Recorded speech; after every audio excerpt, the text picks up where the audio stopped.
வணக்கம். என்னோட குழந்தைக்கு 4 வயசு ஆகுது. லோட்டஸ் ரிஹாப் ஆன்லைன் தெரப்பில ஜாயின் பண்ணி 4 மந்த்ஸ் ஆகுது. என் குழந்தைக்கு ப்ராப்ளம்னு பார்த்தா, கம்யூனிகேஷன் சுத்தமா இல்ல. ஐ கான்டாக்ட் இல்ல. வீட்ல ஒரு இடத்துல இருக்க மாட்டா.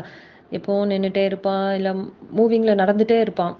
வெளியில கூட்டிட்டு போனா ஸ்பீடா ஓடுவான். அவன கண்ட்ரோல் பண்ணவே முடியாது. அ அவன் சாப்பாடு கேட்க மாட்டான், தண்ணி கேட்க மாட்டான், எதுவுமே கேட்க மாட்டான். அ நான் குடுத்தா சாப்பிடுவான். இல்ல அவ்வளோதான். அதுவுமே அவனால சூ பண்ணி சாப்பிட முடியாது. ஸோ வெரைட்டி ஆஃப் ஃபுட் அவன் விரும்பவே மாட்டான். ஸ்நாக்ஸ், பிஸ்கட் எதுவுமே சாப்பிட மாட்டான் ஸ்டார்ட்டிங்ல. அவனால அந்த சூ பண்ற ப்ராப்ளம் இருந்துச்சு. அண்ட் ஹேர் கட் பண்ண விட மாட்டான். டாய்ஸ் கூட விளையாட மாட்டான். பிரஷ் பண்ண விட மாட்டான். அ ஸ்டார்ட்டிங்ல இதெல்லாம் ஏதோ அடம்பிடிக்கிறான் போல அப்படின்னு தான் கேஷுவலா எல்லா பேரண்ட் மாரி நாங்களும் நெனச்சது. பட் அந்த தெரப்பில ஜாயின் பண்ண அப்புறம் தான் அது வந்துட்டு இது எல்லாமே சென்சரி ப்ராப்ளம்னு தெரிஞ்சுது. இப்போ தெரப்பிக்கு இந்த இதுக்கு அப்புறம் பார்த்தா, இப்போ நெறைய சேஞ்சஸ் இருக்கு அவன்கிட்ட.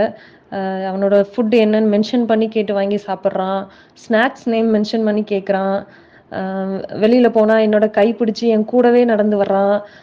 எப்பவும் டாய்ஸோட விளையாடுறான். எல்லாத்துக்கும் மேல என்ன அம்மான்னு கூப்பிடுறான். பொறுமையா என் மடியில உட்கார்றான். என்ன ஹக் பண்றான், கிஸ் பண்றான். Uh I am so happy and thanks Renuka ma'am. All credits goes to you only. And பொதுவா தெரப்பி பண்ணா சேஞ்சஸ் தெரியும். பட் இந்த ஆன்லைன் தெரப்பில எனக்கு கிடைச்ச பெனிஃபிட்ன்னு பார்த்தா, எனக்கு செகண்ட் பேபி ஒண்ணு இருக்கு. ஸோ அவங்களே மேனேஜ் பண்ணணும். என்னால டைரக்ட்டா சென்டர் போக முடியாது. 2 பேரையும் மேனேஜ் பண்ணிட்டு.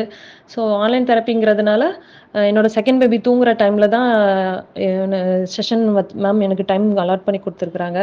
ஸோ அது எனக்கு ரொம்ப கம்ஃபர்டபுளா இருக்கு. இது ஒரு சென்டருக்கு போயிருந்தா கூட எனக்கு ஒரு அ டைம் மேனேஜ்மென்ட் வேணும். ஸோ அதனால இது கம்ஃபர்டபுளா இருக்கு எனக்கு. அண்ட் எல்லாத்துக்கும் மேல இன்னொரு என்ன பெரிய விஷயம் அப்டின்னா, எனக்கும் என்னோட குழந்தைக்கும் உள்ள ஒரு பாண்டிங் வந்து ரொம்ப இன்க்ரீஸ் ஆயிருக்கு. ஈவன் நானே டைரக்ட்டா அவனுக்கு வந்து தெரப்பி குடுக்கறதுனால, அந்த பாண்டிங் வந்து ரொம்ப இன்க்ரீஸ் ஆயிருக்கு. Thanks ma'am.